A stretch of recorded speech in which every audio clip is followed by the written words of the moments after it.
لله الحمد لله وكفى وسلام على عباده الذين اصطفى خصوصا على أفضلهم وخاتم النبيين محمد الأمين وعلى آله وصحبه أجمعين. أما بعد فأعوذ بالله من الشيطان الرجيم. بسم الله الرحمن الرحيم. ولمن خاف مقام ربه جنتان فبأي آلاء ربكما تكذبان. صدق الله المولانا العظيم.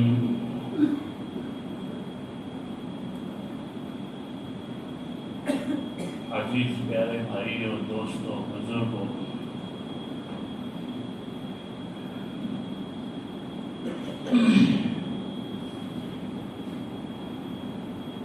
خوف الہی ایک اہم امر ہے جس کو مل جائے اس کی دنیا و آخرت دونوں سنور جائیں.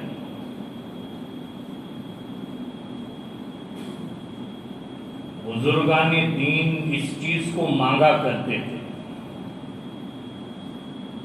کہ اللہ تیری خشیت ہمیں عطا فرما.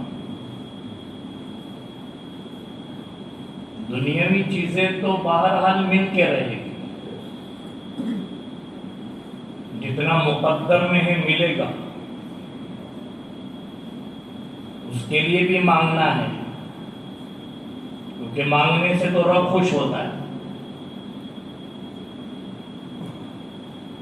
ابھی ہمارا یہ تجارتی سال شروع ہو رہا ہے اور آج کا مبارک دن اللہ نے ہمیں عطا کیا ہے. آپ اپنی تجارت کو مانگ کر شروع کریں.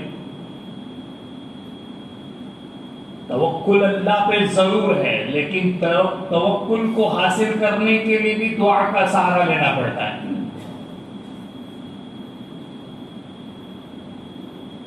تو خشیت الہی اور خوف خداوندی ایک اہم امر ہے، اور اس کے مقابل میں دوسری چیز ہے، وہ ہے امید.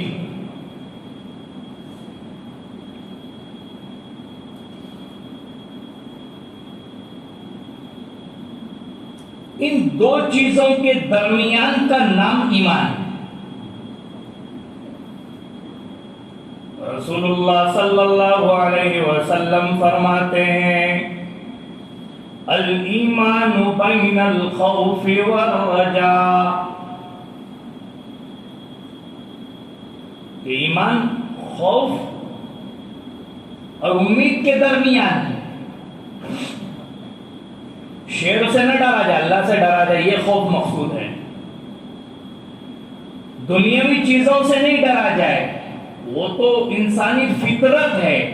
انبیاء علیہ السلام بھی اس میں ڈرے. حضرت ابراہیم علیہ السلام کے گھر جب بشارت دینے کے لیے ملائکہ جب تشریف لائے ہیں اور انہوں نے مہمان نوازی کے لیے بھنا ہوا بچڑا پیش کیا ہے، اور فرشتے تو کوئی چیز کھاتے نہیں ہیں، تو ابراہیم علیہ السلام ڈر گئے. کہا لا تخف، ڈرو نہیں. ہم انسان نہیں ہیں، آئے ہیں شکل میں. صحابہ اکرام کی شکل میں بھی فرشتے آتے تھے. حضرت دحیہ کلبی رضی اللہ تعالیٰ عنہ کی شکل میں جبرائیل آتے تھے. حدیث جبرائیل کو پڑھ کے دیکھیے، اس کی تشریحات کو پڑھیے.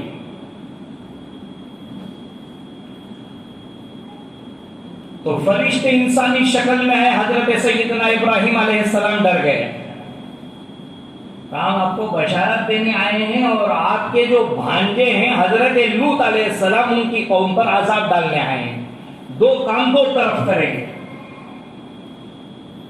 ایک طرف آپ کو خوشخبری سنائیں گے اور دوسری طرف ان پر عذاب ڈھائیں گے، ان کو تہس نہس کریں گے۔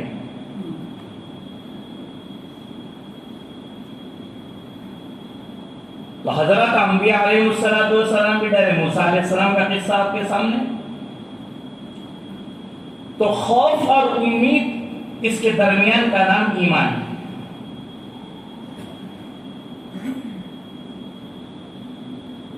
کب خوف کرنا چاہیے، کب امید لگانا چاہیے، علماء نے اس کی ایک ڈیٹیل لکھی ہے، تفصیل لکھی ہے۔ امام غزالی رحمت اللہ علیہ نے کیا لکھا ہے؟ امام غزالی رحمت اللہ علیہ لکھتے ہیں کہ نوجوانوں کو خوف زدہ ہونا چاہیے اللہ سے جوانی میں ڈرنا چاہیے۔ کب ڈرنا چاہیے؟ جوانی میں۔ اس کا مطلب یہ نہیں کہ بڑھاپے میں بھول جانا چاہیے، جب جوانی میں ڈرتے آئے گا تو یہ ڈر اتنا پیدا ہوگا کہ بڑھاپے میں ضرور ڈرے گا، اور بڑھاپے میں امید لگانا چاہیے کہ اب میرا باری تعالیٰ مجھے معاف کرنے پر قادر مطلق ہے، ضرور معاف کرے۔ جب انسان میں صحت اور تندرستی ہو تب اللہ کا خوف ہونا چاہیے کہ گناہ سے بچیں، اور جب بیمار ہو تو امید ہونا چاہیے کہ وہی رب تعالیٰ مجھے شفا یابی دے گا۔ خوشی کا ماحول ہو، گھروں میں شادیاں ہوں، بچے آپ کے بہترین رزلٹ سے پاس ہوئے ہوں، خوشی ہوتی ہے، مٹھائیاں بانٹتے ہیں، ہونا چاہیے، لیکن اس وقت بھی خوف کو ہاتھ سے نہیں جانا چاہیے، دلوں میں خوف ہونا چاہیے۔ اور جب غم کا عالم ہو، امام غزالی رحمت اللہ علیہ لکھتے ہیں، اس وقت امید ہونا چاہیے کہ اس غم کو ختم کرنے والی ذات بھی باری تعالیٰ کی۔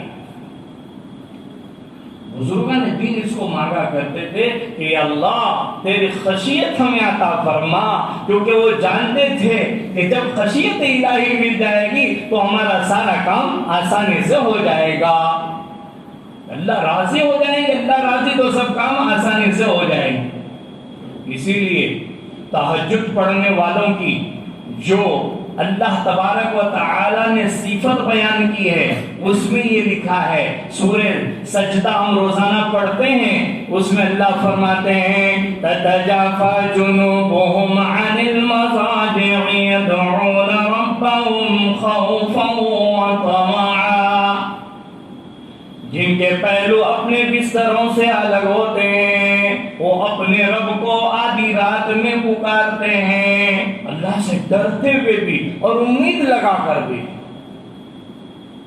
تو دونوں چیزوں کا نام ایمان ہے۔ صرف خوف و امید نہ ہو آپ کا ایمان کامل نہیں ہے، صرف امید ہو خوف نہ ہو ایمان کامل نہیں۔ ایمان کی بنانے کی بہت محنتیں چلی ہے، لا الہ الا اللہ کی بہت محنتیں چلی ہے، لیکن یہاں خشیت ربانی حاصل نہیں ہو رہا۔ اسی ضمن میں آپ کو یہ لا الہ الا اللہ محمد الرسول اللہ پڑھ لیجئے ایک بار صلی اللہ علیہ وسلم، اس کی ذیل میں کچھ چیزیں بتاتا ہوں کہ آدمی کو کلمہ پڑھتے وقت خوف ہونا چاہیے اور کلمے کے آخر میں امید ہونا چاہیے، ابتدا میں خوف اور آخر میں امید۔ کتنے جو ہیں اس میں الفاظ ہیں، پہلے تو حروف جان لیتے ہیں، لا الہ الا اللہ محمد الرسول اللہ، یہی کلمہ ہے اپنا۔ ان دونوں جز کے اندر آپ دیکھ لیجئے کل ملا کر 24 حروف ہیں، ایسے ہی نام نہیں دیا ہے 24 نمبر،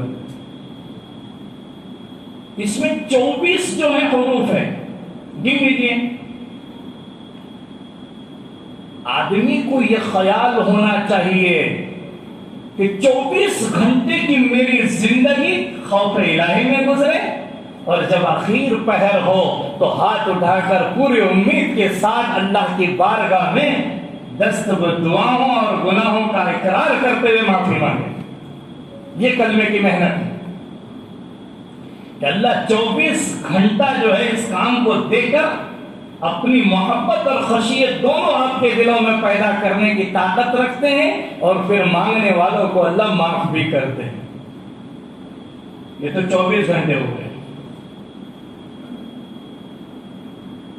دونوں جز کو دیکھو تو ہر جزو میں جبکہ الگ الگ ہم نے گنا تو 12 حروف نکلے، اور اگر ان کو ایک ایک لفظ شمار کرے، لا ایک لفظ، الہ ایک لفظ، تو کل ملا کر اس میں کتنے حروف بنتے ہیں؟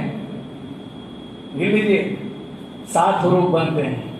4 حروف لا الہ الا اللہ میں، 4 الفاظ لا الہ الا اللہ میں، اور 3 الفاظ محمد الرسول اللہ میں.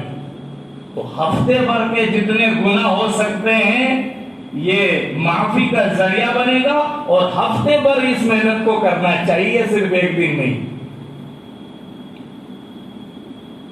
بہرحال تو لا الہ الا اللہ کے دل میں محبت خداوندی کے ساتھ ساتھ خوف خداوندی بھی پیدا کرتا ہے. اس کو روز پڑھے. اللہ والوں کا معمول ہے کم از کم دن میں 100 مرتبہ اس کا ورد ہونا چاہیے. اور کتنا خوف ہونا چاہیے؟ ایک قصے سے ہم سمجھ لیتے ہیں، ایک واقعے سے سمجھ لیتے ہیں کتنا خوف ہونا چاہیے اللہ کا.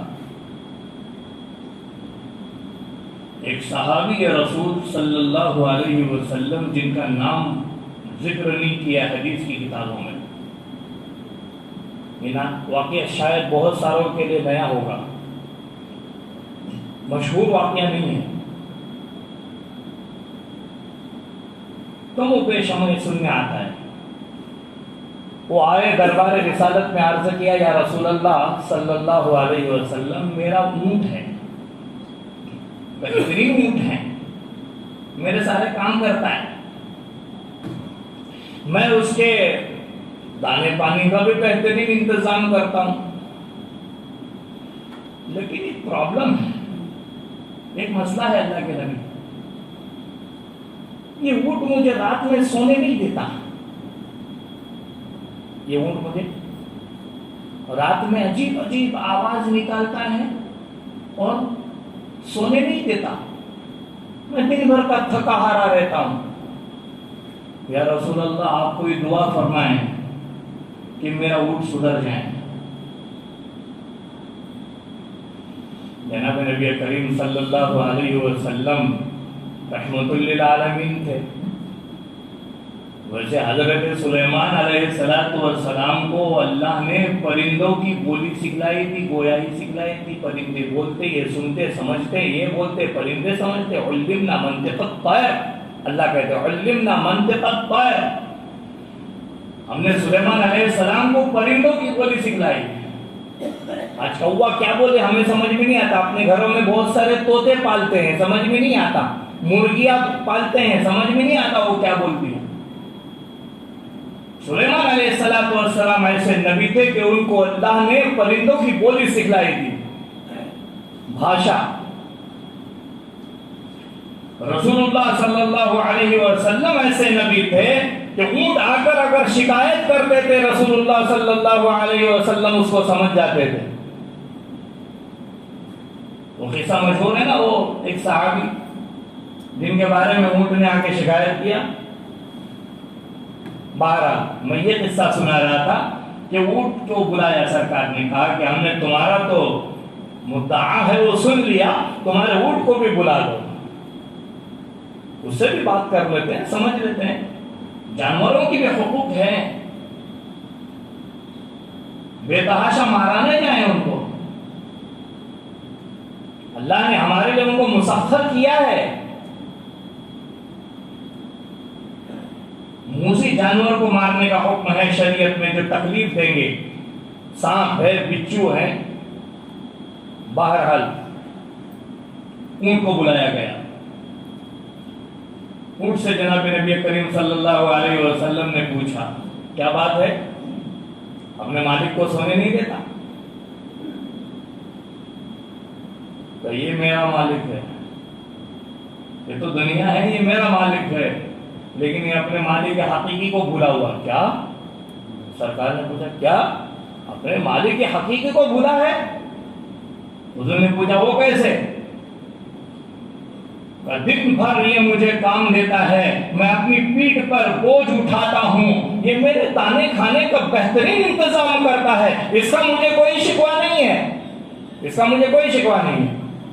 شکوہ اس بات کا ہے کہ یہ تھک جاتے ہیں اور مغرب کے بعد یہ کھانا کھاتے ہیں تو دن بھر کی تھکاوٹ کی وجہ سے کھانا کھانے کے بعد غنودگی آ جاتی ہے، یہ سوچتے ہیں کہ میں تھوڑا سو لوں پھر اٹھ کر عشاء پڑھوں، کیونکہ عشاء کا وقت تو صبح صادق تک ہے نا۔ اب یہ سوتے رہتے ہیں اور پھر وقت آتا ہے کہ عشاء ان کی قضا ہونے کا وقت ہوتا ہے، میں انہیں سونے نہیں دیتا، میں انہیں بیدار کرتا ہوں۔ اے اللہ کے نبی اٹھ جو ہے شکایت کر رہا ہے، اے رسول اللہ صلی اللہ علیہ وسلم، میں اس بندے کی وجہ سے، یہ تمہارے صحابی کی وجہ سے رات بھر نہیں سوتا ہوں، ان کو اٹھاتا ہوں کہ اٹھو اور اپنی نماز پڑھو، کہیں ایسا نہ ہو کہ تمہارا بوجھ تو میں اٹھا رہا تھا لیکن کل قیامت کے دن اللہ تبارک و تعالی مجھ سے سوال کریں گے کہ تو اپنے مالک کو سونے کیوں دیا۔ اتنا جانور میں ڈر ہے، جب اتنا خوف جانور میں ہے، ہمیں آپ کو کتنا ہونا چاہیے، جبکہ ہم تو اشرف المخلوقات۔ آج ہمارے بچے سو رہے ہو، ابھی صبح کے وقت میں آنکھ لگی ہے، بیمار سو رہے ہو، اسی لیے فرمایا سرکار نے اے آدم کی اولاد اٹھو اٹھو اور جہنم کی اس آگ کو بجھاؤ جو اپنے اوپر جلا رکھی ہے خود نے گناہوں کی نحوست سے۔ تو ہمیں اتنا خوف خدا ہونا چاہیے، یہ جانور میں اتنا خوف خدا ہے تو ہمیں آپ کو اس بات کا ڈر اور احساس ہونا چاہیے۔ ہماری الارم بجتے چلی جاتی ہے، تہجد تو درکنار، فجر بھی ہماری اللہ اکبر نعوذ باللہ من ذالک، کئی نمازیں ہماری غائب ہو جاتی ہے۔ نماز تو اہم امر ہے عزیزو، اللہ سے تعلق پیدا کرنے کا نماز ایک اہم رکن ہے، اہم امر ہے۔ کیا فرمایا اللہ نے؟ وَاسْجُدْ وَاقْتَرِب، آسان طریقہ میرا قرب حاصل کرنے کا، سجدہ کر میرا قرب حاصل کر۔ کئی نمازیں ہماری ایسے ہی جو ہے ناگا ہو جاتی ہے اور چھوٹ جاتی ہے۔ عصر کے وقت ہم بازاروں میں، مغرب کے وقت ہم چائنیز کے اڈوں پہ، عشاء کے وقت پتہ نہیں اور دوستوں کے ساتھ، اور پھر فجر ہماری بستروں پہ۔ اللہ کیسے ہم سے خوش ہوں گے؟ اللہ کا جب دل میں ڈر ہی نہیں ہے تو اللہ ہم سے کیسے خوش ہوگے؟ بزرگان دین نے ایک بات لکھی ہے کہ مومن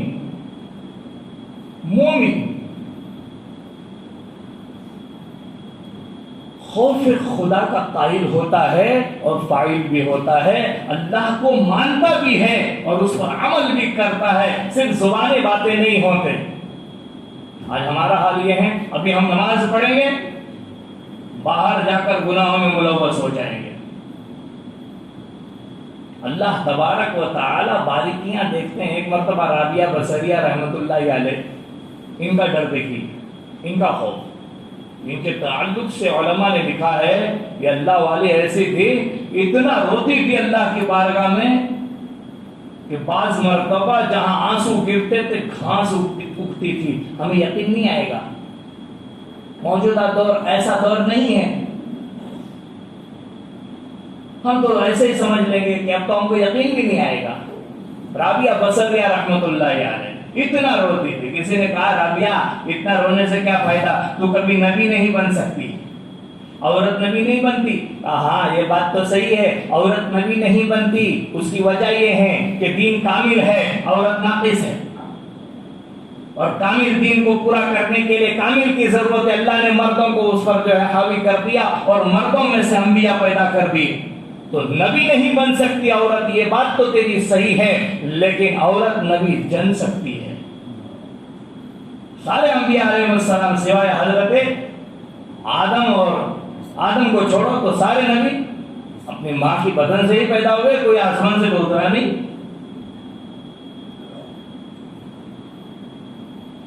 اتنا ڈر اللہ کا پیدا ہونا چاہیے۔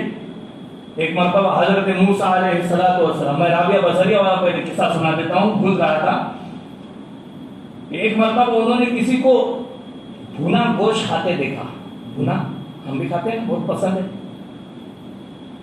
بلیاں پسند ہے اور تندوری پسند ہے، کتنے مزے آتے ہیں کھانے کے لیے۔ تو دیکھا کہ ایک صاحب کھا رہے ہیں، رابعہ بصریہ رحمۃ اللہ علیہ رونے لگی، آشک و بار ہوئی، بہت رو رہی ہے، دھاڑے مار کے رو رہی ہے۔ جا کے وہ بزرگ تھے، انہوں نے کھانا پیش کیا کہ کیوں رو رہی بیچاری، تو بھوک لگی ہے، کھا لے، تو بھی کھا لے۔ اے اللہ کے بندے، اے اللہ کے بندے، مجھے بھوک نہیں لگی ہے، مجھے اللہ کا ڈر ستا رہا ہے، مجھے خوف خداوندی ستا رہا ہے، اور یہ ہے کہ میں یہ سوچ رہی ہوں کہ اس مرغے کو پہلے ذبح کیا گیا، اس کو صاف کیا گیا اور پھر بھونا گیا۔ ٹھیک ہے، شریعت نے اجازت دی ہے، جواز پیدا کر دیا ہے، لیکن ایک بات یاد رکھنا، اگر ہم گناہوں کے پتلے بن گئے تو گناہوں کا پتلا ہونے کی وجہ سے ہم جہنم کا ایندھن ہوں گے، اور پھر جہنم میں زندہ جلایا جائے گا۔ اس ڈر سے میں رو رہی ہوں، ورنہ تیرے اس کھانے سے لجا کر نہیں رو رہی ہوں۔ اور تو ڈر، اللہ کا ڈر ہر وقت، جب بھی آپ کہیں رہیں، کوئی بھی کام کریں، اللہ دیکھ رہا ہے۔ آج ہم نے گناہوں کو ایسے سمجھ لیا نا جیسے مکھی بیٹھی تھی، اس کو اڑا دیا، اور اللہ تو بہت بڑے، اللہ ہی معاف کریں گے، اللہ معاف کریں گے، یہ بات اپنی جگہ ہے، لیکن اللہ تبارک و تعالی جس طرح غفور رحیم ہے، غفار للذنوب ہے، اللہ تبارک و تعالی بندے کو عذاب دینے پر بھی قادر ہے۔ بنی اسرائیل کا ایک قصہ آپ کو بیان کرتا ہوں، ہم نے ایسے ہی اڑا دیا نا کہ بس اللہ ہی معاف کریں گے۔ حضرت داموس ایک بنی اسرائیل کے ایک بہت بڑے اللہ والے تھے، داموس۔ ایک مرتبہ باہر نکلے تو پہاڑ سوکھے ہوئے نظر آئے، کہا کہ کاش اس پر گھاس ہوتی، آبشار ہوتے، بارش برستی، کتنا اچھا ہوتا۔ اللہ نے الہام کر دیا، داموس تو میرا مشیر بن رہا ہے، کیا کیا اچھا لگے گا، کیا خراب لگے گا، تو مجھے بتائے گا۔ فوراً ڈر گئے اللہ سے، فوراً، اور پھر اپنے آپ کو سزا دی، اور یہ سزا دی کہ جب تک اللہ مجھے معاف نہ کرے تب تک میں کھانا پینا نہیں کھاؤں گا۔ 4 دن ہو گئے۔ علامہ تھانوی رحمۃ اللہ علیہ نے یہ بات لکھی ہے کہ ہر انسان کو ایسا ہونا چاہیے کہ کوئی گناہ ہو جائے مجھ سے، اپنے آپ کو سزا دے۔ اللہ والے ایسا کیا کرتے ہیں، تو حضرت داموس نے ایسا کیا، اپنے آپ کو سزا دی۔ 4 دن ہو گئے، بھوکے پیاسے ہیں، اور اس کے بعد جب باہر نکلے ہیں تو بستی والوں نے کھانا وانا بنایا تھا اور اصرار کیا کہ حضرت کھا لو۔ کہا نہیں، جب تک اللہ مجھے معاف نہیں کرتے میں نہیں کھا سکتا۔ ایک بندے نے کہا ارے اللہ کا عذاب نا، نعوذ باللہ من ذالک، اس کے جملے سنو بنی اسرائیل کے، ارے اللہ کا عذاب ہم پورے بستی والے جھیل لیں گے، چھوڑو آپ کھاؤ۔ اتنا کہنا تھا کہ اللہ کو جلال آ گیا۔ اللہ نے حضرت داموس کو الہام فرمایا کہ تم باہر نکل جاؤ اس بستی سے، تم باہر نکل جاؤ۔ جیسے ہی حضرت داموس باہر نکلے، یہ پوری زمین میں دھس گئی بستی، یہ پوری بستی زمین میں دھس گئی۔ اللہ والوں کی باتیں پڑھنا چاہیے، تب جا کے خوف خداوندی حاصل ہوگا۔ عزیزو، بہت سارے قصے ہمارے سامنے ہیں، یہاں قصے بیان کرنا مقصد نہیں ہے، مختصر بات کہ اپنے دلوں میں اللہ کا خوف پیدا کرنا ہے، اور اس خوف کو حاصل کرنے کے لیے اہم چیز ہے علم حاصل کرنا۔ ہمارے پاس علم کی کمی ہے، ہمارا معاشرہ علم سے پیچھے ہے، بہت پیچھے ہے، چاہے دینی علوم ہو چاہے دنیاوی علوم ہے۔ ابھی کچھ جو ہیں وہ ادھر ادھر سے پڑھ کر فارغ ہو رہے ہیں، ورنہ پڑھائی کا ہمارا، اور اس زمانے میں ماں باپ کو کہتے تھے اس کو پڑھاؤ، اور ابھی ماں باپ کہتے ہیں اس کو پڑھاؤ لیکن اس کے نخرے بھی جھیلو، نخروں سے کوئی پڑھ نہیں سکتا۔ عزیزو، ایک بات اور، تعلیم ضروری ہے، جب تعلیم ہوگی، اور دونوں تعلیم اپنے بچوں کو ضرور دو۔ آنے والے زمانے میں آپ کے بچے نہ پچھتائیں، ہمارے اپنی اولاد جو ہیں یہ ہر لائن میں آگے ہونی چاہیے، اس کے لیے دونوں تعلیم دو۔ اور ان کا جو ہے آپ استقبال بھی کرو. جب آپ کے بستی میں حفاظ علماء آئے ان کا بھی آپ استقبال کرو. جو آپ کے بستی کے اندر ڈاکٹر انجینئر بن جائیں, ابھی 10ویں 12ویں پاس ہو جائیں, ان کا بھی آپ استقبال کرو, ان کی ہمت افزائی کرو, ان کو آگے بڑھاؤ. اللہ تبارک و تعالی ہم کو عمل کی توفیق عطا فرمائے. وآخر دعوانا الحمدللہ رب العالمین.